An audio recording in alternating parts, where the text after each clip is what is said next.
The first clue that Earth was a sphere was not a photograph. It was a strange problem.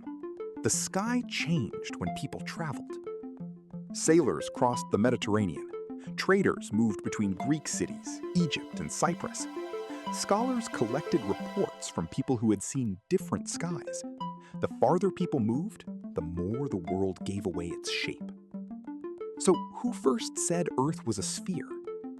We do not know for certain. Pythagoras is often credited with the idea in the 6th century BCE, but the evidence is thin, and some scholars argue that Parmenides may be the better candidate.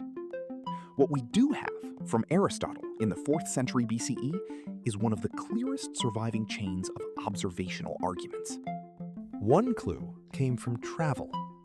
Aristotle noted that some stars seen from places like Egypt and Cyprus were not seen farther north.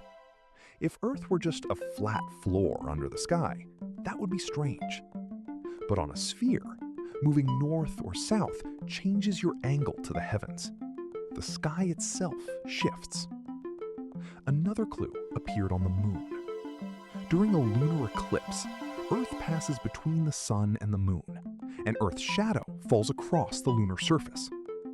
Aristotle pointed out that the edge of that shadow is always curved. A round shadow, again and again, was exactly what a spherical Earth would cast. The sea gave a third clue. Sailors saw ships disappear hull first over the horizon, with the mast visible a little longer. It was not the whole proof, but it fit the same pattern. The surface between observer and ship was not flat forever. None of these clues alone carried the whole story, but together they made one model increasingly powerful. Earth was not an endless flat plane. It behaved like a sphere. And that changed everything, because a sphere is not just a shape. A sphere can be measured.